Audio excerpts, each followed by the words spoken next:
যে বাবা সবে বারাত কি গো সবে বারাত আসছে না কিছু কিছু মানুষের গায়ে অ্যালার্জি সবে বারাত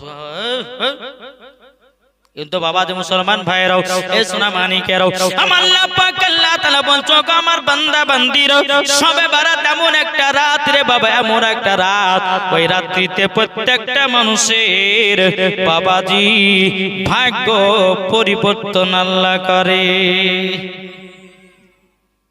তাহলে আমার আল্লাহ বলছে এই সোবাত রাত্রিতে কেউ যদি আল্লাহর কাছে কেঁদে কেঁদে দোয়া করে কোরআন তেলাওয়াত করে তারপরে রোজা করে আমার আল্লাহ বলতেছে ওই বান্দা কেঁদে কেঁদে যদি আমার কাছে দোয়া প্রার্থনা করে আল্লাহ বলতেছে ওই বান্দার দোয়া আমি কবুল করব জোরে বলেন জি আজ কিছু বক্তা আপনার আজ অনেকে আপনার মানুষ বলে থাকে যে ওই রোজা করে কি হবে এই তারাবি পড়ে কি হবে নামাজ পড়ে কি হবে কি হবে একবার কবরে যাও তারপর বুঝবে যে নামাজ পড়ে কি হবে রোজা পড়ে কি হবে কবরে না যাওয়া পর্যন্ত তুমি বুঝতে পারবে না পারবে জি যারা ঈমানদার হবে তারা বুঝে যাবে যে কবরে গেলে পরে কি ভয়ানক হতে পারে আমার আল্লাহ বলছে ঈমানদারের জন্য কবর হচ্ছে শান্তির জায়গা আর বেঈমানদারের জন্য কবর হচ্ছে ভয়ানক জায়গা এই বাবা যে মুসলমান ভাইরাও আমাদের সামনে রমজান মাস আসতেছে বাবা আচ্ছা বলুন আমাদের রোজা রাখতে হবে কি হবে না বাবা আর রমজান মাস আসলে কিছু মুরব্বির মানুষের কথা চলে আসে বলে হুজুর পেটে গ্যাস পেটে অম্বল তার জন্য রোজা রাখতে পারি না বলে আমার সুগার তার জন্য রোজা রাখতে পারি না কিন্তু বাবা যে মুসলমান ভাইরাও এই সোনা মানিকেরাও এই পবিত্র রমজান মাসে কেউ যদি বাবা 30টা রোজা রাখে আমার আল্লাহ বলছে ওই বান্দার শরীরের যাকাত দিয়ে গেল জোরে বলেন আমার আল্লাহ বলছি প্রথম রোজা আপনার কিনা চালু হয় দ্বিতীয় রোজা চালু হয় 3 নম্বর রোজা যখন চালু হয় আমার আল্লাহ পাক আল্লাহ তাআলা বলতেছে ওই বান্দার প্রতি ফেরেশতারা আল্লাহর কাছে দোয়া করে আমার আল্লাহ বলছে রমজান মাস আসলে পরে বাবা জাহান্নামের গেট বন্ধ করা হয় বাবাজি জান্নাতের গেট গুলো আপনার খুলে দেওয়া হয় শয়তানকে জিনজির দিয়ে বাঁধা হয় আমার আল্লাহ বলছো গো আমার বান্দা বান্দিরা পবিত্র রমজান মাসে যদি নেকি করতে চাও ফজর নামাজের পর সূরা ইয়াসিন তেলাওয়াত করো একটা খতম সূরা ইয়াসিন একবার যদি পড়েন আমার নবীজি বলেছেন 10টা খতমের সওয়াব পাওয়া যাবে জোরে বলুন না সুবহানাল্লাহ আপনাদেরকে বলতে চাই এখন থেকে নিয়ত করুন আল্লাহ নামাজ পড়বো তারাবির নামাজ পড়বো এবং কিনা 5 ওয়াক্ত নামাজ পড়বো সামনে রমজান মাস আসতেছে আমরা রোজা রাখবো আল্লাহ বলতে চায় ফেরেশতা দেখো আমার বান্দা বান্দিরা নিয়ত করে নিয়েছে এখন থেকে যে রোজা রাখবে ওই বান্দা যদি মারা যায় আমার আল্লাহ বলতেছে বিনা হিসাবে তাকে জান্নাতে দেওয়া হবে একজন আল্লাহর নেক বান্দা ছিলেন তার নাম হচ্ছে ফরিদ হযরতে ফরিদ ইনার বিবি 5 ওয়াক্ত নামাজ পড়তেন ইনার বিবি পর্দা করতেন ইনার বিবি বাবা তাহাজ্জুদের নামাজ পড়তেন কোনো মিথ্যা কথা বলতো না আরে ফরিদ রোজার 1 মাস আগে থেকে বিবিকে সিঙ্গেল দিতে ভাই বিবি সামনে রমজান মাস আসছে রোজা করতে হবে বলে স্বামী গো আমি তো আগে থেকে নিয়ত করেছি যে পবিত্র রমজান মাস আসলে আমি রোজা করব জোরে বলো সুবহানাল্লাহ এ ফরিদ বলছে বিবি তুমি জানো আমার কারাকীর্তি আমি 1 বছর আগে থেকে নিয়ত করি যে আমি পবিত্র রমজান মাসে রোজা রাখবো বলে কেমন করে বলে শোনো আমি যে কাজগুলো করি আমার যদি দিনে 500 টাকা ইনকাম হয় তো 100 টাকা আমি রোজা রমজান মাসের জন্য রেখে দিই রমজান মাসে কোনো কাজ করব না শুধু আল্লাহর ইবাদত করব আর পবিত্র রমজান মাসে রোজাগুলি রাখবো জোরে বলো সুবহানাল্লাহ জি হযরতে পারে বলতেছে ও বিবি তবে শোনো তোমাকে একটাই কথা বলে দি বলো স্বামী গো কি কথা বলবেন বলো গো আমার স্বামী কি কথা বলবেন বলুন হযরতে ফরিদ বলতেছে বলো গো আমার বিবি আমি আগে থেকে নিয়ত করেছি ও বিবি পবিত্র রমজান মাসে রোজা রাখবো তবে শুনে রেখে দাও আমার আল্লাহ পাক আল্লাহ তাআলা বলতেছে ও বিবি আমার আল্লাহ বলেছে পবিত্র রমজান মাসে কেউ যদি আগে থেকে নিয়ত করে নেয় আমার আল্লাহ বলতেছেন মরার পরে তাকে জান্নাতে দেওয়া হবে। জোরে বলুন না সুবহানাল্লাহ। কিন্তু পরীদের বিবি বাবা নামাজ পড়তো, রোজা করতো, হজ করতো, যাকাত দিত, বাবা তাহাজ্জুদের নামাজ পড়তো, সব কিছু করতো বাবা। কিন্তু পরীদের বিবি আপনার কিনা স্বামীর সঙ্গে আপনার খিচখিচ করে আপনার কথা বলতো, স্বামীকে দেখতে পারতো না, স্বামীর সাথে ভালোবাসা ছিল না। বাবাজি মুসলমান ভাইরাও, একদিন দুদিন তিন দিন বাবা আপনার চলে যায়। বাবাজি ফরিদের বিবি দুনিয়া থেকে বিদায় নিল। বিদায় নেওয়ার পর গ্রামের মানুষেরা বলল, আল্লাহ গো, এত সুন্দর মহিলা, যেই মহিলা পর্দাতে ছিল, যেই মহিলা নামাজ পড়তো, যেই মহিলা রোজা করতো, যেই মহিলা সব রকমের ভালো কাজ করতো, এই মহিলা দুনিয়া থেকে বিদায় নিল। হযরতে ফরিদ তিনি বাবা দুই চোখের পানি ঝরা কান্না করে, আল্লাহ গো, আমার এত মহব্বতের বিবি, আল্লাহ আমার বিবি আমার সাথে মহব্বত করে নিতে কি হয়েছে? কিন্তু ফরিদ বলছে, আল্লাহ গো, আমার বিবিকে আমি তো মহব্বত করেছি। বাবাজি মুসলমান ভাইরাও, সমস্ত গ্রামের মানুষেরা জানাজার নামাজ আপনার পড়ে নিলেন। পড়ে নেওয়ার পর সে মহিলাকে কবরে দাফন করা হলো। দাফন করার পর বাবাজি হযরত ফরিদ এশার নামাজের পর তাহাজ্জুদ নামাজ পড়া শুরু করেছেন। যাই নামাজে আপনার তাহাজ্জুদ পড়তে পড়তে আপনার যাই নামাজে শুয়ে গেছে। আল্লাহ পাক আল্লাহ তাআলা ফরিদকে বলছো, ফরিদ তোমার বিবি নামাজ রোজা হজ যাকাত সব করতো, কিন্তু তোমার বিবিকে জাহান্নামে দেওয়া হবে। আল্লাহ স্বপ্ন তো বলতেছে কাকে? কাকে গো? হযরতে ফরিদ। জোরে বলো সুবহানাল্লাহ। আল্লাহর নেক বান্দা। সকাল হলো, চিন্তিত যে আল্লাহ, আমার বিবি নামাজ রোজা পর্দা সবই করতো, আবার জাহান্নামে যাবে কিসের জন্য? একদিন চলে গেল, কিন্তু হযরতে ফরিদ প্রত্যেকদিন আপনার ফজর নামাজের পর বিবির কবরের কাছে যে চোখের পানি ঝরিয়ে ঝরিয়ে কান্না করে, আল্লাহ গো, যেই বিবি আমার এত মহব্বতের বিবি ছিল, সেই বিবি আমাকে আজ ছেড়ে চলে গেল।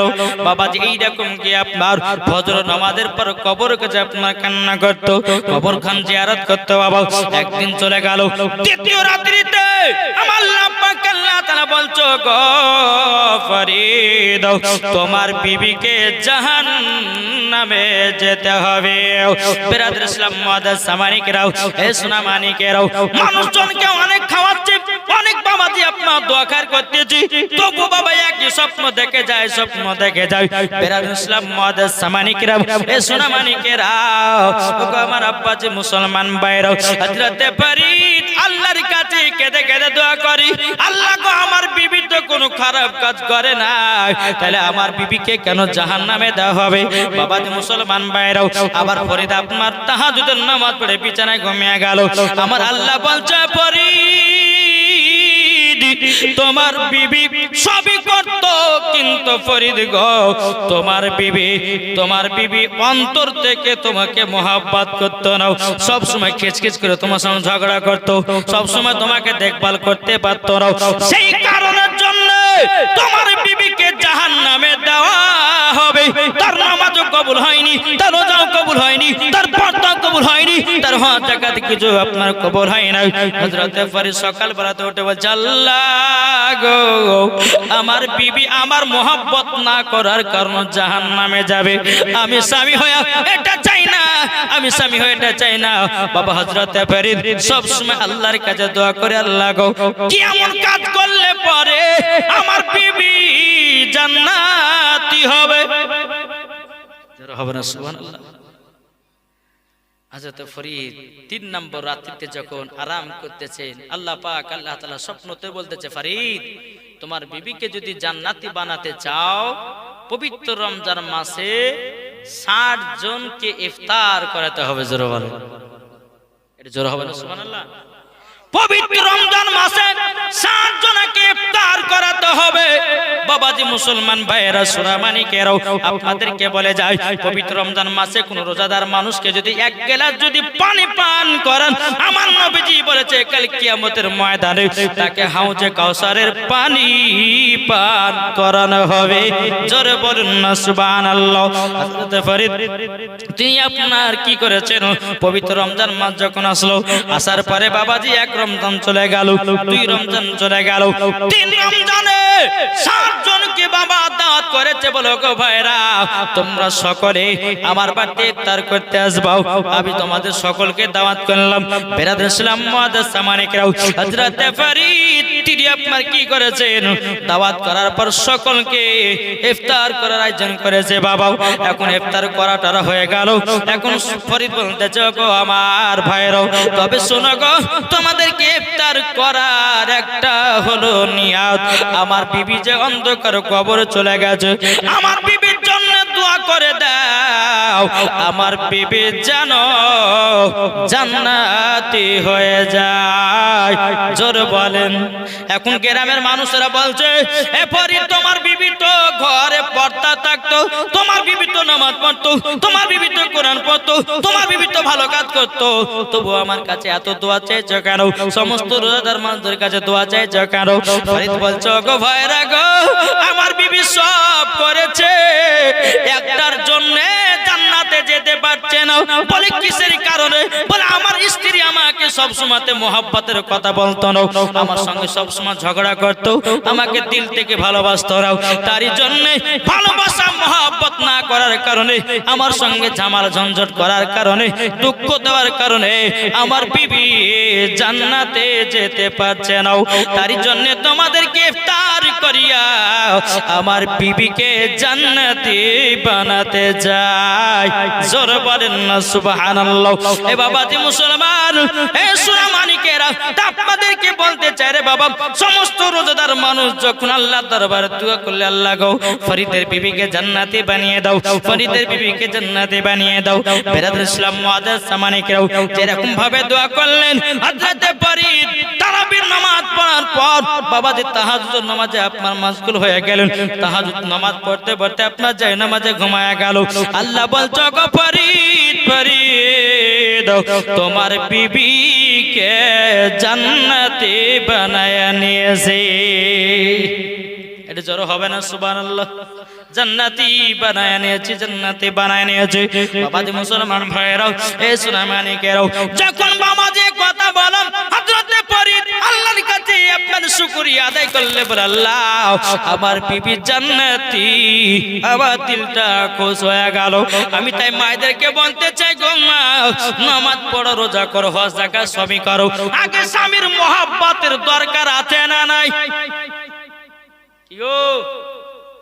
মোহাব্বতের দরকার আছে। ওগো মা, যেটুকু স্বামীর সঙ্গে কথা বলবেন, একটু ভাবনা চিন্তা করে কথা বলবেন। কোন যদি স্ত্রীর স্বামীকে দুঃখ দিয়ে যদি কথা বলে দেয়, আর ওই স্বামীর চোখ দিয়ে যদি পানি বাড়িয়ে যায়, আল্লাহর আরশে পর্যন্ত কেঁপে যায়। তাই মায়েদেরকে বলি, ও মা, কেন স্বামী স্ত্রীর মধ্যে ভালোবাসা মোহাব্বত রাখবেন? স্বামী স্ত্রীর মধ্যে আপনার মোহাব্বত রাখলে আমার আল্লাহ পাক আল্লাহ তাআলা বলতেছেন, ওই বাণীতে আল্লাহ রহমান বর্ষিত হয়। জোরে বলুন না সুবহানাল্লাহ। অনেক মা বোনদেরকে দেখা যায় বলে, হ্যাঁ গো, তোমাকে বিয়ে করে আমি শান্তি পেলাম না, তোমাকে বিয়ে করে আমি কষ্ট থাকলাম। ও মা, এই কথা কখনো ব্যবহার করবেন না। এই মহিলা, যে মহিলা গেল, বাবাজি যদি স্বামীকে তিনটা কথা সব সময় যদি বলে, ওই মহিলা মরার পরে জাহান্নামে যেতে হবে। কি গো, বুঝতে পারছেন তো? জি, এই মা খালা, আপনাদেরকে বলতে চাই, স্বামীকে তিনটা কথা কখনো বলতে যাবেন না। এক নম্বর হচ্ছে, বলে স্বামী গো, আপনাকে বিয়ে করে আমি কোনো শান্তি পেলাম না। এই কথা বলা মাত্র আমার আল্লাহ পর্যন্ত আপনার নারাজ হয়ে যায়। খবরদার, এই কথা কখনো বলবেন না। আর একটা মহিলারা এরকম কথা বলে, তোমার মতন ছেলেকে আমি বলে বিয়ে করেছি, অন্য মহিলা হলে বিয়ে করতে। এ কথা বলে না? বলে কি বলে না? এই কথা যে মহিলা বলবে, আল্লাহর আরশ পর্যন্ত কেঁপে যায়। তিন নম্বর, কোন স্ত্রী যদি স্বামীকে যদি বলে, স্বামী গো, ও স্বামী, আপনি এটা করে বেড়াচ্ছেন, সেটা করে বেড়াচ্ছেন, যদি সন্দেহর চোখে যদি দেখে, তো ওই মহিলাকে মরার পর জাহান্নামে যেতে হবে। বুঝতে পারছেন কিছু? আর আমি একটা কথা বলি, শুধু মায়েদের দোষ দিলে হবে না, কিছু কিছু স্বামীরও দোষ আছে, কি নাই? কি আছে না নাই? স্ত্রীর সঙ্গে মোহাব্বত করে না, স্ত্রীকে ভালোবাসে না।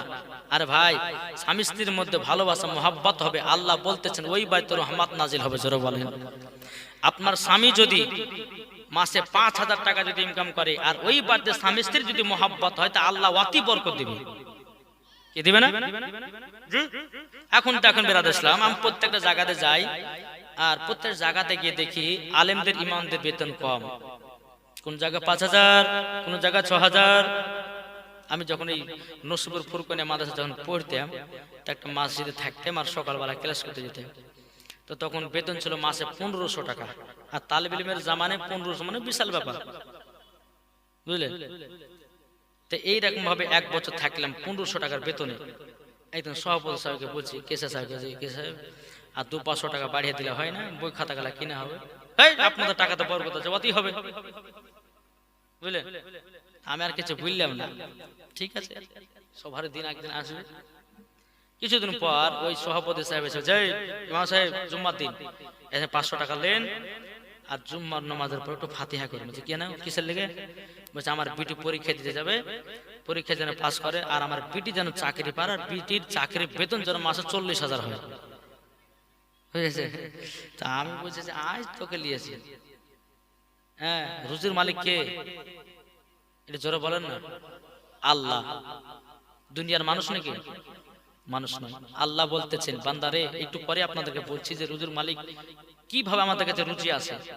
আমরা মানুষ ভাবে খাটলে পরে রুজি আছে, না না, খাইতে শুনে আপনার রুজি পাওয়া যায় না। হাজার হাজার টাকার মালিক হয়ে বাবাজি খাবার খেতে পাওয়া যায় না, পাওয়া যায় না। তো বাবাজি মুসলমান সোনা মানিক, তো জুম্মার নামাজ শেষ হলো, আমি দোয়া করতে চাইলাম সভাপতি সাহেবের বিটি পরীক্ষা দিয়ে যাবে, আল্লাহ পরীক্ষা যেন পাস করে আর তার যেন চাকরি হয় আর আমার মতন যেন বেতন হয়, বুঝলেন? আমার মতন যেন বেতন। দোয়াটা আছে এই মাসে। আপনি কি বলেন? একটা কথা বলে কি বলে, কি বলবো? আপনি বলেছেন যে আমাদের টাকাতে বরকত আছে, আমার টাকাটা আপনার বিটিকে দেবো, আপনার বিটির টাকাটা আমি দেবো, কত বরকত আছে তাই দেখবো নাকি গো? অনেক মানুষ বলে থাকে যে ইমামদের টাকাতে বরকত আছে, বরকত আছে। ভাই, বরকত থাকলেও পরে প্রত্যেকটা আনপাবলিককে দেখার দরকার যে আলেম ওলামাদের সে টাকাতে সংসার চলছে কি চলছে না। কি গো, ঠিক না? জি। একটা মসজিদের ইমাম আপনার সেই গেছিলাম কলকাতা থেকে, তো মাসে 3,000 টাকা বেতন দেয়। জালসা করতে গিয়ে হাত খান ধরে ঘরের ভিতর বসলাম, তো ঘরের ভিতর ধরে বলছে, হুজুর একটা কথা বলবেন। বলে কি হয়েছে? এবার আমার বাড়িতে 3টে বিটি, 2টে বেটা, একটা বিটিকে পড়াই আপনার মাদ্রাসায় আর 2টে বেটাকে আপনার স্কুলে পড়াই, তো বেটাদের ঠিক মতন আমি বেতন দিতে পারি না মাস্টারদেরকে, একটু বলেন না হুজুর তাদেরকে যেন আমার একটু বেতনটা বাড়িয়ে দেয়। বেচাটা কানতে লাগলো হাত ধরে। আমি জালসায় উঠলাম, 1 ঘন্টা ওয়াজ করলাম, কমিটিটা একটু ভালো ছিল, তো বাজে 2-3টা মানুষের কারণে ইমামের বেতন 3,000 টাকা পড়েছিল। আমি বললাম যে ভাই, ইমাম সাহেবকে পাশে নিলাম, নেওয়ার পরে বলছে, শুনে ভাই, আচ্ছা বলেন ইমাম সাহেবের হাতে জোর আছে না নাই? কি গো, হাতে জোর আছে না নাই? আচ্ছা, ওই ইমাম সাহেব যদি আপনার বিদেশে যদি রাজমিস্ত্রি খাই দেয়, মাসে কত টাকা ইনকাম করবে? কত করবে একটু বলেন না। জি নাকি? হাইস্ট আমি 15,000 ধরছি। 15,000 কেন? ইমাম কি কাজ করতে পারবে না? কাজ কেন করে না? একটা আলেম হয়েছে, তাদেরকে দিন ইসলামের শিক্ষা দিবে, তার জন্য বিদেশে যায় না। কি গো, একটা সমাজে যদি মানুষ মারা যায় তাহলে কার প্রয়োজন হয়? হয় না? ইমামের প্রয়োজন হয়, আলেমের প্রয়োজন হয়। কারোর বিয়ে পড়তে হবে বলে আলেম ডেকে নিয়ে, আর আলেম না এলে তোমার বাবার বিয়ে হবে না। কি গো, তাইলে যে আলেমকে সব কাজের জন্য ব্যবহার করছেন, তাইলে ওই আলেমের বেতন কেন কম হবে? এই কথা ওদেরকে বললাম। তখন বাবাজি মুসলমান ভাইরা, একজন ব্যক্তি বাবা তেঁদর আত্ম বুঝে, এই আমরা বেতন কি দিচ্ছি না আপনাকে বলা দরকার কি? মানে জেলে উঠেছে, যখন জেলে উঠেছে বলছে আপনার লোকের মতন, এই আপনাদের মতন লোকের জন্য ইমামের বেতন এইরকম হয়ে পড়ে আছে। একজন বাবাজি ইঞ্জিনিয়ারের আপনার তার বেতন দেখেন গা মাসে 80,000 টাকা। একটা ট্রেনের ড্রাইভারের দেখেন গা তার বেতন হচ্ছে 1.5 লাখ টাকা মাসে। ইঞ্জিনিয়ারের বেতন দেখেন গা মাসে 1 লাখ টাকা। তাহলে বাবাজি এই আয় দুনিয়ার সব থেকে মেন চাকরি হচ্ছে 5 ওয়াক্ত নামাজ। আর যে 5 ওয়াক্ত নামাজ সঠিক ভাবে পড়ে তার যদি বেতন 5,000 টাকা হয়, তাহলে কি করে হবে? কি আমার কথা কি বুঝতে পারছেন বাবা? আমি হক কথা বলছি বাবা। আমি একদিন ইমাম ছিলাম। ইমাম থাকা কত জ্বালা সেটা একমাত্র আলেম ওলামাই জানে। জি। তো বাবা মুসলমান, তাই আপনাদেরকে বলতে চাই ইমামদেরকে মহব্বত করবেন। ওই ভাইদেরকে বললাম, সমস্ত ভাইদেরকে বললাম, ভাইরে তোমার যদি মরণ ডাক আছে, তুমি যদি কবরে যাও, এখন প্রত্যেকদিন সকালবেলা ইমাম সাহেবকে তোমার কবরে জিয়ারত করবে। তাইলে বলেন ইমাম সাহেবের জিয়ারত করার কারণে হয়তো তোমাকে জান্নাতে দেবে। তাইলে ইমামের বেতন 3000 কেন? সমস্ত জালসার শেষ হয়ে গেল, সমস্ত কমিটিদেরকে ডাকলাম, ডাকার পরে বললাম, বলে ভাই ইমাম সাহেবের কন্তব্যকে 10,000 টাকা মাতে বেতন করেন। তখন বাবা ইমাম চলে গেলে বলছে, হুজুর আমরা বুঝে গেছি, আমরা সব বুঝে গেছি হুজুর গো, আমরা ইমামের বেতন 10,000 নয়, মাসে 15,000 টাকা বেতন করলে জোর হবে না? সুবহানাল্লাহ। ইয়ং ছেলেরা আপনার এত খুশি বাবাজি, প্রত্যেকটা ইয়ং ছেলে যারা রাজমিস্ত্রি করে 30টা রাজমিস্ত্রি আপনার 1,000 টাকা করে দিয়ে বাবাজি 15,000 টাকা মাসিতে 15,000 টাকা ইমাম সাহেবকে দেয়। তাহলে বাবাজি মুসলমান বলুন, ইমামদেরকে ভালোবাসলে আল্লাহ তাদেরকে ভালোবাসবে, আলেমদেরকে মহব্বত করলে আল্লাহ তাদেরকে ভালোবাসবে, ঠিক কিনা বলেন? জি। তো বাবাজি মুসলমান সোনা মানিক, আলেম ওলামাদের বেতন বাড়াতে হবে, মাদ্রাসা মসজিদের। আলহামদুলিল্লাহ দেখবেন আলেম ওলামাকে যদি আপনি ভালোবাসেন তো আল্লাহ আপনার বাড়িতে বরকত দিবে। আপনি যদি একজন আলেমকে 2 টাকা খাওয়ান না, আল্লাহ আপনার কোন দিক দিয়ে টাকা দিবে বুঝতেই পারবেন না আপনি। জি। তো বাবাজি মুসলমান, বাড়িতে বরকত যদি আপনি বাড়তে চান, আলেম ওলামাকে ভালোবাসুন, আলেম ওলামাকে ডেকে এসে বাড়িতে খাওয়ান। আল্লাহ পাক আল্লাহ তাআলা বলছে, একজন আলেম যদি কোনো বাড়িতে প্রবেশ করে, তার সঙ্গে বাবা 40টা ফারিস্তা যায়, যেটা বলে। একজন তালেবে ইলম যদি কোনো বাড়িতে প্রবেশ করে, 70টা আপনার কিনা ফারিস্তা তার পেছনে পেছনে যায়, যেটা বলে। আসুন বাবা, আমরা সকলে আলেম ওলামাদেরকে মহব্বত করব, আলেম ওলামাকে ভালোবাসবো, ইনশাআল্লাহ দেখবেন মরার পরে জান্নাতি। কাল কিয়ামতের ময়দানে যে যার সঙ্গে বন্ধুত্ব করেছে তার সঙ্গে তার হাসর হবে।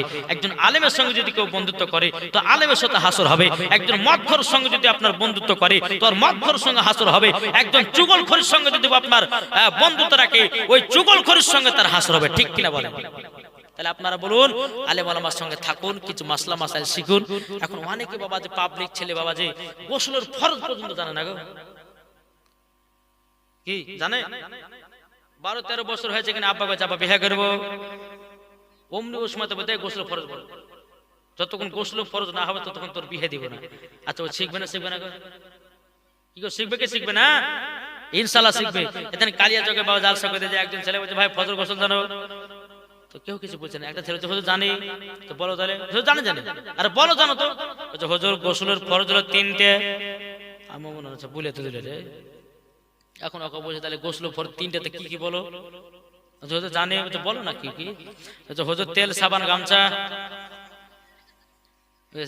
বলছে কি তেল সাবান গামছা। আমার ভাই বসো বসো, তোমাকে দিতে পারবো উজুর ফরজ ধরতে চাই, তুমি যে কি জেলে এসে ভিড়াবে আল্লাহ মালিক জানে। বসো ভাই, আর বলতে হবে না তোমাকে, তুমি কত জানো বোঝা হয়ে গেছে। হ্যাঁ। তো বাবাদের মুসলমান, একটা কথা আপনাদেরকে বলি, আমাদের মেন সমস্যার কথা জানেন, এই যে আমরা গোসলের ফরজ আমরা জানি না। এখন স্বামী স্ত্রীর লজ্জা করলে হবে না বাবা, শিখতে হবে। স্বামী স্ত্রীর ভিতরে যেটা সহবাস হয়, সহবাস হওয়ার পরে বেরাদার ইসলাম যেটা ফরজ গোসল হয়, অনেকে মহিলা অনেকে ভাইয়েরা জানে না। আর না গোসলের ফরজ যদি 3টা সঠিকভাবে আদায় যদি না করতে পারেন, আপনি নাপাকে থেকে গেলেন। আর আপনি যদি না জানেন, আর আপনি যদি নামাজ পড়তে চান তো নামাজ হবে, রোজা করতে গেলে রোজা হবে। তাই সর্বপ্রথম আপনাদেরকে বলতে চাই, মাদ্রাসা আছে, সকালে গিয়ে আলেমদের কাছে বসুন, হুজুর গোসল ফরজ একটু বলেন না, আমি শিখবো। আচ্ছা বলবে কি বলবে না? একটা আপনাদের কথা বলি, এই দূরে মৌমাছির চাক আছে, মৌমাছির চাক আছে, আপনি দূর থেকে মধু খাবো, মধু খাবেন কি পাবেন? পাবেন না। মৌমাছির মধু খেতে গেলে ওই মৌমাছিগুলোকে দাঁড়াতে হবে, ওই মৌমাছি থেকে আপনার মধুগুলোকে সংগ্রহ করে নিয়ে এসে খেতে পাবেন। যেমন আলেমের কাছে গেলে একটা যদি কথা বলেন, মধুর মতো ঝরে ঝরে আপনাকে বুঝিয়ে দেবে। জোরে বলুন না সুবহানাল্লাহ। বাবাজি মুসলমান ভাইরাও, এ সোনা মানিকেরাও, আপনাদেরকে কথাটা বলবো, গোসলের পর সঠিকভাবে করবেন। আমার মায়েদেরকে বলতে চাই, আমার ভাইদেরকে বলতে চাই, এই গোসলের পরটা সঠিকভাবে আপনাদেরকে বুঝিয়ে দেওয়ার পরে আবার একটু জীবন থেকে আগে যাব। একবার দুরূদ শরীফ পাঠ করুন, আল্লাহুম্মা সাল্লি আলা সাইয়্যিদিনা মাওলানা মুহাম্মদ ওয়া আলা আলি সাইয়্যিদিনা মাওলানা মুহাম্মদ সাল্লাল্লাহু তাআলা সাল্লাম। তাই আপনাদেরকে বলতে চাই, ও যুবক ভাই, আর ফ্রি ফায়ার পাবজি খেলিও না।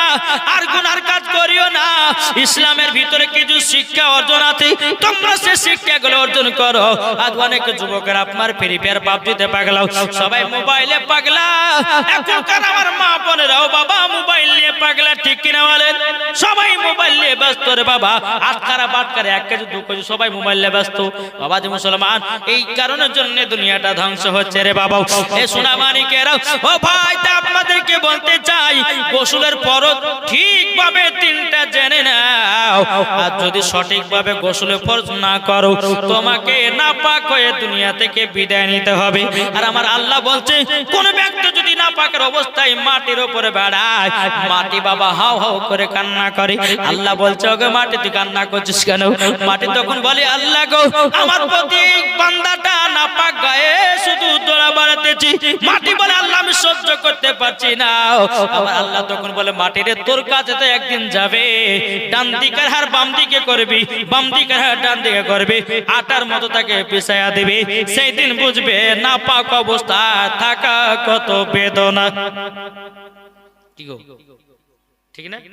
এবার চলে গোসল ফরজ হলো 3টে। কটা? জোরে কথা বলেন না। 3টে। 1 নম্বর জানা আছে কাউরে? 1 নম্বর কুড়ি করে। একদিন রমজান মাসে, গত রমজান মাস চলে গেল না, তো ওই রমজান মাসে একটা ছেলে ফোন করেছে, হুজুর বলতে হয় না বললে পরে হয় না, কিছু কিছু পাগল আছে ছেলে, যে হুজুর রোজা করেছিলাম তো কি হয়েছে? রোজা করেছি, আমরা তো করেছি ভাই, ফোনে ফোনে বলে রোজা করেছি বলে কি হয়েছে? হুজুর রোজা অবস্থায় ঘুমিয়েছিলাম তো একটু শরীর নাইট ফলস হয়ে গেছে, তো কি করবো হুজুর? রোজাকে থাকলো না ভাঙলো না কি হলো? আমি বলছি, ভাই ইচ্ছা করি তো না স্বপ্নের মাধ্যমে? যেহেতু স্বপ্নের মাধ্যমে, তাহলে এক কাজ করো, ফরজ গোসল করে লাগো, যাও। তো হুজুর ফরজ গোসল তো জানি না, কিভাবে করবো? তো বলো, শোনো, 1 নম্বর কুলি করো গা, গড়ে গড়ে করো। 2 নম্বর লাখের নরম হাড় পর্যন্ত পানি পৌঁছাও। আর 3 নম্বর মাথা থেকে নিয়ে পা পর্যন্ত ভালোভাবে ধৌত করো। যদি একটা লোম যদি শুকনা থাকে, তাইলে তোমার গোসলের ফরজ আদায় হবে না। তো ব্যক্তি ছেলেটা গিয়েছে গোসল করতে যায়, গড়ে গড়ে করতে যায়, একটু পানিও খাইলে, একটু পানি খাইলে, পানি টানি খাওয়ার পর গোসল করে, হুজুর একটু কাম তো হয়ে গেল, আবার কি হলো? হুজুর আপনি যে গড়ে গড়ে, তো গড়ে গড়ে করতে যায়, একটু পানি খাইলেছি, রোজা হলো? শুনেন একটা কথা, পবিত্র রমজান মাস ছাড়া 1 নম্বর হচ্ছে গড় গড়া করা। 2 নম্বর কি বললাম? 2 নম্বর লাখের নরম হাড় পর্যন্ত। আর এমন ভাবে পানি টানে না যে মাথা ব্রেনটা যেন না উঠে যায়। এখন তো মরতে হবে না রে, মৌলানা ওবায়দুল হাসান জামালের কথা শুনতে যা মরি গেল রে। লাখের নরম হাড় পর্যন্ত পানি পৌঁছানো। 3 নম্বর মাথা থেকে নিয়ে পা পর্যন্ত ভালোভাবে ধৌত করা। যদি একটা লোম যদি শুকনা থাকে, তাইলে তার গোসল ফরজ হবে না। এখন যে ঠান্ডা পড়ছে, স্বামী স্ত্রীর সহবাস যদি করে, তো ঠান্ডার সময় 3 বন্ধ ঢেলে হয়ে গেল, কিন্তু গোসল ফরজ হলো না, কিছু হলো না, পাকে থেকে গেল। তো বাবা যে মুসলমান সোনা মানিককে আপনাদেরকে বলতে চাই, তাহলে বললাম কি গোসল ফরজ কটা? কটা গো বলেন না? গোসল ফরজ 3টে। 1 নম্বর গড়ে গড়ে করা, 2 নম্বর লাখের নরম হাড় পর্যন্ত পানি পৌঁছানো, 3 নম্বর হচ্ছে মাথা থেকে নিয়ে পা পর্যন্ত ভালোভাবে ধৌত করা। বাবা যে মুসলমান সোনা মানিক, এই 3টা যদি আপনি সঠিকভাবে আদায় করতে পারেন, নিয়াত করতে হবে নাওয়াইতুল গুসলা লিরাফিল জানাবাতি। নাওয়াইতুল গুসলা লিরাফিল জানাবাতি, এটা হচ্ছে ফরজ গোসলের নিয়াত, আপনাকে নিয়াত করতে হবে। তাই আমি মায়েদেরকে বলতেছি, মা গো, এই রকম ভাবে সঠিকভাবে আপনারা গোসলের ফরজটা আদায় করবেন মা, তাহলে নাপাকি থেকে যাবেন। আমি মায়েদেরকে বলছি, ভাইদেরকে, চাচা সবাইকে বলতেছি, যদি গোসল ফরজ না জানেন, আজ থেকে আপনারা শিখালেন, এরপর থেকে যেন আপনারা কখনো এরকম কাজ যেন না হয়। যদি ভুল ভবিষ্যৎ হয়ে থাকে, তো আল্লাহর কাছে কেঁদে কেঁদে ক্ষমা চান, যে আল্লাহকে ক্ষমা করে, না জানা সার্থ হয়ে গেছে, আল্লাহ ক্ষমা করে দেবে। জোরে বলেন সুবহানাল্লাহ। তো যাই হোক বাবা যে মুসলমান, এই যে গোসল ফরজ যদি সবাই আপনারা পালন করতে পারেন, তা আজকে আমাদের ডিলার ভাই যে জলসা দিয়েছে, উনিও নাকি পাবেন, আপনারাও নাকি পাবেন। যারা হবে না সুবহানাল্লাহ। জি, তো কিছু কিছু জিনিস আছে জালসার মাধ্যমে, এমন একটা কিছু জিনিস পাবলিককে দাও, যেন আমল করবে, যে জালসা করবে সেও নাকি পাবে, আর যারা করবে সেও নাকি পাবে। তো বাবা যে মুসলমান, যাই হোক একবার দুরূদ শরীফ পাঠ মানো না, মানলে মন মানো না, আশিকেরি আসল জান্নাত সোনার মদিনা সুবহানাল্লাহ সুবহানাল্লাহ বেশক আশিকেরি আসল জান্নাত সোনার মদিনা তুমি মানলে মানো না মানলে মন মানো না আশিকেরি আসল জান্নাত সোনার মদিনা আশিক হৃদয়ে যত ইশকেরি জ্বালা দূর করিতে পারে ওই মদিনাওয়ালা এর জোর হবে না সুবহানাল্লাহ আশিক হৃদয়ে যত ইশকেরি জ্বালা দূর করিতে পারে ওই মদিনাওয়ালা তাই মদিনা মদিনা করে তাই মদিনা মদিনা করে হয়ে যাও ফানা আশিকেরি আসল জান্নাত সোনার মদিনা তুমি মানলে মানো না মানলে মন মানো না আশিকেরি আসল জান্নাত সোনার মদিনা যাদের দিলে আছে নবীর ভালোবাসা যাবে তারা চলে ওই সোনার মদিনা তাই মদিনা মদিনা করে তাই মদিনা মদিনা করে হয়ে যাও ফানা আশিকেরি আসল জান্নাত কোথায় সোনার মদিনা জোরকান সুবহানাল্লাহ আল্লাহ পাক আল্লাহ তাআলা বলছো আমার বান্দা বান্দীরা আগে নবীকে মহব্বত করো নিজের বিবি আওলাদ পাড়া পড়শি থেকে বাবা আগে নবীকে মহব্বত করতে হবে নবীকে যদি মহব্বত করতে হয় হযরত উমর ফারুকের মতো করো নবীকে যদি মহব্বত করতে হয় হযরত উসমান গনির মতো করো নবীকে যদি মহব্বত করতে হয় ইমাম হাসান ইমাম হুসাইনের মতো করো নবীকে যদি মহব্বত করতে হয় হযরত আব্দুল্লাহ আনসারীর মতো করো নবীকে যদি মহব্বত করতে হয় বাবাজি মুসলমান হযরতে বেলালের মতো করো নবীকে যদি মহব্বত করতে হয় গাউসে পাকের মতো করো নবীকে যদি মহব্বত করতে হয় খাজা মঈনুদ্দিনের মতো করো যারা হবে না নবীকে যদি মহব্বত করতে হয় নিজামউদ্দিন আউলিয়ার মতো করো নবীকে যদি মহব্বত করতে হয় এ বাবাজি মুসলমান ভাইরা মাসলাকে আলা হযরতের মতো করো মরার পরে জান্নাতি জান্নাতি জোরে বলেন না সুবহানাল্লাহ অনেকে মানুষ বলে বলে মৌলভী সাহেব আর নামাজ পড়লাম না তো কি হয়েছে আমাদের ঈমান আকীদা ঠিক আছে আরে বোকা ঈমান আকীদা ঠিক আছে তো নামাজটা পড়বে কে কি গো চলো মোহাব্বত কাকে বলে আপনাদের সম্মুখে বলবো একদিন আমার নবী মুস্তাফা এক রাস্তা দিয়ে হেঁটে আসছেন এক খেজুরের গাছে দুই বাচ্চাকে এক ইহুদি বেঁধে রেখেছে আমার নবীজি এক পা দুপা করে গিয়ে ওই বাচ্চা দুটোকে বলছে তোমাদেরকে খেজুরের গাছে কে বেঁধেছে বাচ্চা দুটো হাও হাও করে কান্না করে বলছে নবী গো ওগো দয়ার নবীজি আমার আব্বা এত গরিব ঠিক মতো খাবার পেয়ে খেতে পায় না আমরা দুই ভাই রাস্তা দিয়ে আসছিলাম দুটো খেজুর পড়েছিল খেজুর গাছের নিচে আমরা দুই ভাই খেয়েছি অমনি ইহুদি আমাদেরকে দড়ি দিয়ে খেজুরের গাছে বেঁধে রেখেছে আমার নবী মুস্তাফা সাহেবে লাউলাক সাল্লাল্লাহু তাআলা আলাইহি সাল্লাম তিনি দুই চোখের পানি বাবা ঝরিয়ে ঝরিয়ে বাবা কান্না করতে করতে করতে বাবা মসজিদে নববীতে গেলেন হযরত ওমর ফারুক বলছেন নবী গো ওগো তো নবীজি কি ব্যাপার আপনাকে কেউ গালিগালাজ করেছে না আপনাকে কেউ মারধর করেছেন নবী গো একবার বলে দিন আমি তার গর্দান কেটে জমিনে ফেলিয়ে দেব নবী গো একবার শুধু বলুন আপনাকে কেউ কিছু বলেছে কিনা আমার নবী মুস্তাফা বাবা কথা বাবাজি বলেন লো আমার ওমর ফারুক বলছে বলে নবী গো আপনার জন্য জীবন দিতে রাজি একবার শুধু নামটা বলে দেন আমার নবী মুস্তাফা আপনার নাম বলেন না। উমারে ফারুক কার নাম বাবা, যে উমারে ফারুক এক রাস্তা দিয়ে হেঁটে গেলে বাবা আপনার 40 দিন ইবলিস শয়তান হাঁটতে পারে না, তারই নাম উমারে ফারুক। জোরে বলুন না সুবহানাল্লাহ। উমারে ফারুক কার নাম বাবা, তিনি 26 বছর বয়সী নবীজির গর্দান কাটার জন্য গেছিল।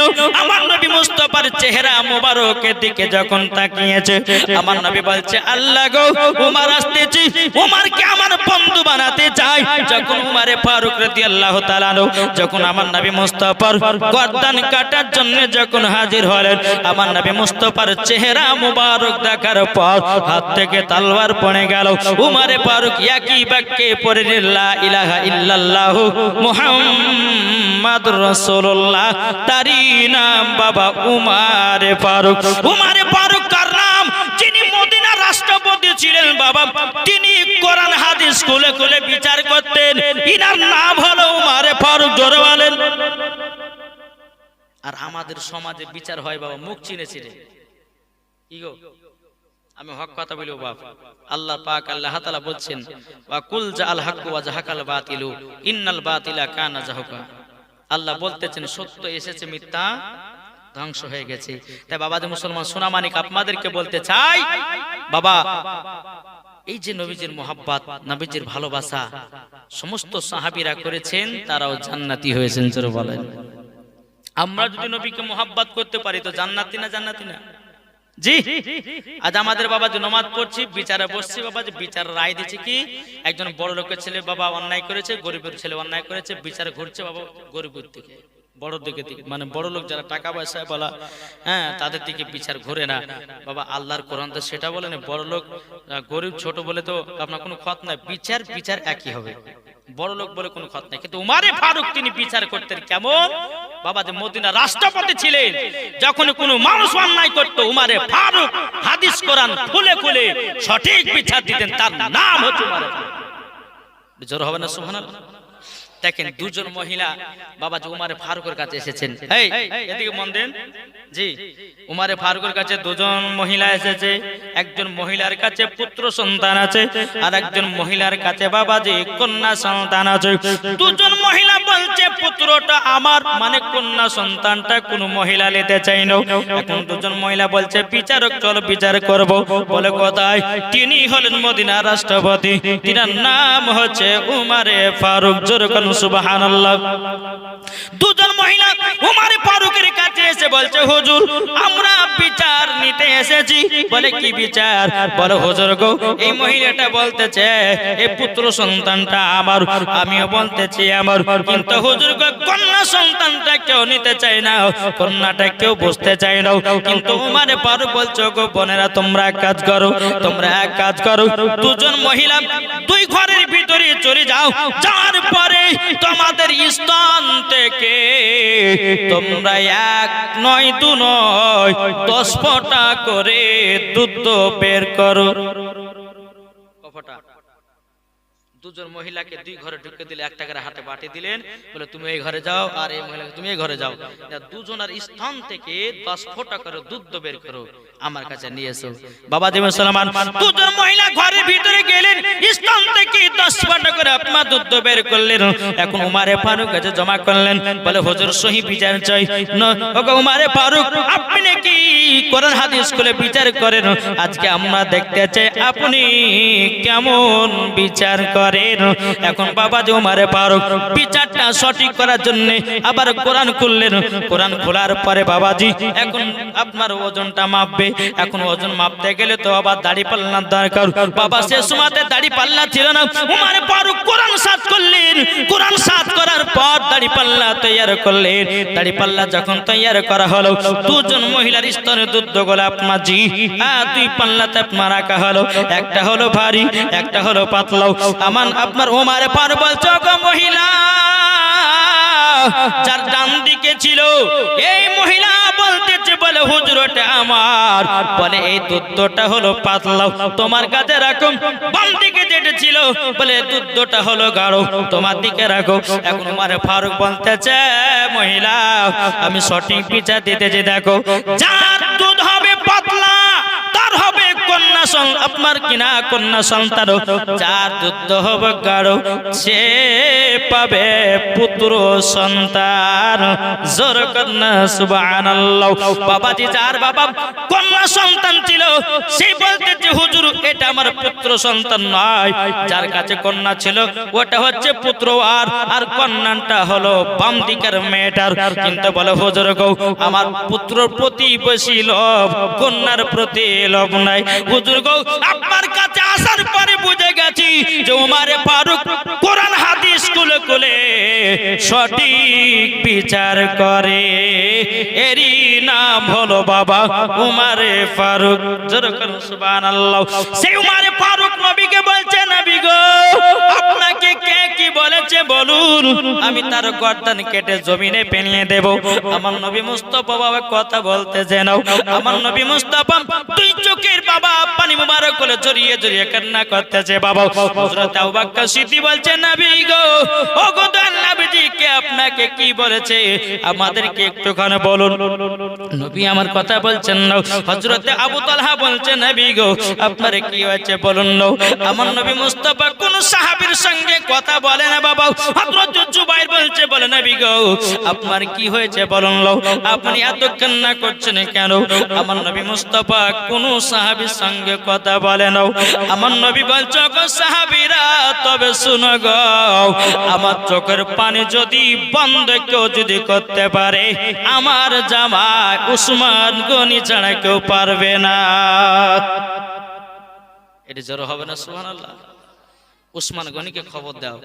উসমান গনিকে খবর দিলেন, টুকটু টুকটু করে নবীর দরবারে হাজির হলেন। ইয়া রাসূলুল্লাহ ইয়া হাবিবাল্লাহ নবী গো আপনি এত কান্না করছেন কেন গো নবীজি। আমার নবী বলছে গো উসমান গনি তুমি হচ্ছে আমার জামাই, আল্লাহ পাক আল্লাহ তাআলা তোমাকে ধন দৌলতের মালিক বানিয়েছে, টাকা পয়সার মালিক বানিয়েছে। এ উসমান গনি তুমি যদি আমার চোখের পানি বন্ধ করতে চাও, ওই যে রাস্তা দিয়ে আসছিলাম একটা রাস্তাতে খেজুরের কাছে দুটো বাচ্চা বাঁধা আছে, যতক্ষণ পর্যন্ত ওই বাচ্চা দুটোকে না নিয়ে আসবে আমার নবী বলছে গো উসমান গনি আমার চোখের পানি বন্ধ হবে না। জোর বলেন না সুবহানাল্লাহ। মোহাব্বত কাকে বলে দেখেন জি, আমরা শুধু টাকা পয়সা জমি জায়গায় চিনলাম, নবীর মোহাব্বত চিনলাম না। কি গো আমার কথা কি বুঝতে পারছেন বাপ? একটু হ্যাঁ কিনা বলেন না জি। এখন উসমান গনি তিনি কি করলেন, ইনি কে নবীজি, তিনি হচ্ছে বাবাজি নবী মুস্তাফার জামাই। আমার নবী মুস্তাফার দুই কন্যার সঙ্গে বিয়ে দিয়েছিলেন হযরত উসমান গনির সাথে, তার জন্য তিনার টাইটেল হয়েছে হযরত উসমান জুন নূরাইন। যেরকম সুবহানাল্লাহ। এখন টুকটু করে উসমান গনি ইহুদির কাছে গেছে, এই ইহুদি তুমি নাকি একটা খেজুরের গাছে দুটো বাচ্চাকে বেঁধে রেখেছো? বলে হ্যাঁ। উসমান গনি বলতে বলো খেজুরের গাছের দাম কটা গালি বাও? ইহুদি বলতেছে আমি খেজুরের গাছ বিক্রি করবো না। বলে কেন করবে না? বলে করবো না। এখন আবার উসমান গনি বলতে চাই ইহুদি তোমাকে খেজুরের গাছ বিক্রি করতে হবে। ইহুদি বলে করবো না। আবার উসমান গনি বলছে করতে হবে। এখন উসমান গনি বলছে আরে ইহুদি রে একটা খেজুরের গাছের পরিবর্তিতে তুই যা চাবি তোকে তাই দিয়ে দেব। এখন ইহুদির লোভ হয়ে গেছে। উসমান গনি একটা জমি ছিল 100 বিঘা জমির দাগ বাবা, ওই 100 বিঘা জমির ভিতরে বাবা অনেক খেজুরের গাছ লাগা ছিল। এখন ইহুদিটা বলছে আরে ও উসমান গনি তোমার 100 বিঘা জমির দাগ আছে, যেই জমিতে খেজুরের গাছ লাগা আছে সমস্ত খেজুরের গাছ আমাকে দিতে হবে। একটা খেজুর গাছ লাওয়ার কারণে উসমান গনি বলছে আরে ইহুদি যা যাও আমি তোকে সেটাই দিয়ে দিলাম, সেটাই দিয়ে দিলাম। ইহুদি বলছো উসমান গনি গো কি ব্যাপারে একবার বলতে তুমি 100 বিঘা জমির ভিতরে যত খেজুর গাছ ছিল সব খেজুর গাছ আমাকে দিলা কেন? তখন বাবা উসমান গনি বলতেছে ওরে ইহুদি রে ইহুদি তোরা তো নবীর মোহাব্বত বুঝিস না, তোরা তো নবীর ভালোবাসা বুঝিস না, তোরা তো নবীকে চিনিস না। আরে শোনো রে আমার জমি জায়গা টাকা পয়সা খেজুরের বাগানের থেকে আমার নবী মুস্তাফার চোখ মুবারকের পানির দাম বেশি। এটা জোর হবে না সুবহানাল্লাহ। এখন 100 বিঘা জমির ভিতরে যতগুলো খেজুর গাছ ছিল সব খেজুর গাছ ইহুদিকে দিল একটা খেজুর গাছ কেনার জন্য। এটা জোর হবে না সুবহানাল্লাহ? আমরা হলাম করতে কি করতে, আমরা তো এমনি তো বলি যে ভাই মাদ্রাসা পাঁচাটা দেন তো, কেউ নাই। যে উসমান গনি তিনি 100 বিঘা জমির দাগের ভিতরে যত খেজুর গাছ ছিলেন, আমার নবী মুস্তাফার চোখ মুবারকের পানি বন্ধ করার কারণে, একটা খেজুর গাছ কেনার কারণে সব খেজুর গাছ ইহুদিকে দিয়ে দিল। এখন বাবা যে মুসলমান উসমান গনি রাদিয়াল্লাহু তাআলা তিনি দোনো বাচ্চাকে নিয়ে বাবা টুক টুক টুক টুক করে আমার নবী মুস্তাফার কাছে গেলেন। যাওয়ার পরে বলে ইয়া রাসূলুল্লাহ, ইয়া হাবিবাল্লাহ, নবী গো, এই দেখেন আপনার কাছে বাচ্চা দুটো আমি হাজির করে দিলাম। আমার নবী মুস্তাফা বলতে গো উসমান গনি, আমি জানতাম গো এই কাজ আমার উসমান গনি ছাড়া কেউ পারবে না। জোরে বলেন। এখন বাচ্চা দুটোকে নবীজির সম্মুখে বসিয়েছে। আমার নবী মুস্তাফা দুই চোখের পানি ঝরা ঝরা কান্না করতেছে। বাচ্চা দুটো বলছে নবী গো আপনি এত কান্না করবেন না গো নবী। আমার নবী বলছে গো বাচ্চারা গো, তোমরা কতদিন ধরে খাও নাই? বাচ্চা দুটোকে দেখে বলছে নবী গো আমার আব্বা এত গরিব গো নবী, আমাদেরকে ঠিক মতো দুই বেলা আমরা খাবার খেতে পাই না। নবী গো 7 দিন ধরে অরাহারাজি। আমার নবী বলছে গো উসমান গনি, যাও তোমার খেজুরের বাগান থেকে এক জুড়ি খেজুর এনে দাও, আমি বাচ্চা দুটোকে খেজুর খাওয়াতে চাই। উসমান গনি গেলেন, একজনই খেজুর নিয়ে আসলেন। আমার নবী মুস্তাফা একটা করে খেজুর তুলছে বাবা, আর দোনো বাচ্চাকে একটা একটা করে খেজুর খাওয়াতেছে। আর বাচ্চা দুটো দুই চোখের পানি জড়ায়া কান্না করতে লেগেছে। আমার নবী বলছে গো বাচ্চারা তোমরা কান্না করছো কেন? তোমাদের সম্মুখে এক জুড়ি খেজুর এনে দিয়েছে, তোমরা পেট ভরে খাও। কিন্তু বাচ্চা দুটো বলছে নবী গো আপনার মতো দরদি নবী দুনিয়াতে আর কেউ হবে না। এই নবীকে মহব্বত করো, এই নবীকে ভালোবাসো। এই নবীকে মহব্বত করলে বাবা জান্নাত পাওয়া যাবে। ও বাবা দুনিয়ার নেতার পাগল হয় না, দুনিয়ার বাবা নেতার পেছনে পেছনে যেও না। যেই নেতার পেছনে থাকলে পরে তুমি জান্নাত পাবে, যেই নেতার পেছনে থাকলে বাবা কাল কিয়ামতের ময়দানে আরাম সুখে জান্নাত পাবে। ওই নবীজির মহব্বত করো, মরার পরে তোমরা জান্নাতি জান্নাতি হওয়া। আমার কথা বুঝতে পেরেছেন? যে উসমান গনি নবীকে এত মহব্বত করতেন, একটা খেজুর গাছের পরিবর্তিতে কি করলো? 100 বিঘা জমির ভিতরে যত খেজুর গাছ সব খেজুর দিল। এটাই তো বলে মহব্বত, ভালোবাসা। জোরে বলেন জি, এটাই তো মহব্বত, ভালোবাসা। তাহলে বাবা যে মুসলমান, আজ আপনাদের এই এলাকার ভিতরে মাদ্রাসা চলছে না? চলছে না? ইগো চলছে তো। এলাকাতে একটা মাদ্রাসা থাকলে এটা একটা নসিবের ব্যাপার। জি, অনেক অনেক মানুষের আবার সহ্য হয় না মাদ্রাসা দেখলে, তালবে ইলমকে দেখলে সহ্য হয় না। কিন্তু জানেন একজন তলবে ইলম যদি রাস্তাতে হেঁটে যায় তো আল্লাহর ফারিস্তারা তলবে ইলমের আপনার পায়ের তলাতে পখা বিছিয়ে দেয়। জোরে বলো সুবহানাল্লাহ। আর অনেক আন পাবলিক বাবা তলবে ইলমদেরকে কত কি যে বলে রে ভাই, তা আল্লাহ মালিক জানে। যাক, এই এলাকার মানুষ খুব ভালো গো, আলহামদুলিল্লাহ। আমার এই মনে হয় 2বার কি 3বার মধ্যে আপনাদের এলাকায় আসা হলো, আলহামদুলিল্লাহ। তো যাই হোক, খুব আপনাদের ভালো লাগলো। আর মাদ্রাসা দেখতে খুব সুন্দর, আলেম আলামা গুলো আপনার খুব সুন্দর যত্ন করে বাচ্চাদেরকে শিক্ষা দিয়েছেন। আলেম আলামা আপনার সুন্দরভাবে তলবে ইলমদেরকে পড়াশোনা যথেষ্ট আপনার করাচ্ছেন, আলহামদুলিল্লাহ। এতে আপনারা খুশি না বেজার বলেন? প্রত্যেক বছর বাবাজি দাস্তারবান্দি হয় না, দাস্তারবান্দি হয়। তো বাবা যে মুসলমান, এটাই তো নবীর মোহাব্বত। কিয়ামত পর্যন্ত মসজিদ চালাবেন। কেন? মসজিদ হচ্ছে নবীর ঘর, আর মসজিদ হলো কি গো? মাদ্রাসা হলো নবীর ঘর, আর মসজিদ হলো খোদার ঘর। জোরে বলেন সুবহানাল্লাহ। তাই আপনাদেরকে বলতে চাই যে মাদ্রাসাকে ভালোবাসলে পরে নবীকে ভালোবাসা হবে, ঠিক কিনা বলেন? আর মসজিদকে ভালোবাসলে পরে খোদাকেও ভালোবাসা হবে। মাদ্রাসারও দরকার আছে, প্লাস মসজিদেরও দরকার আছে। মাদ্রাসায় না গেলে শিক্ষা অর্জন করতে পারবেন না, আর শিক্ষা না থাকলে পরে আপনি নামাজও পড়তে পারবেন না। পারবেন জি?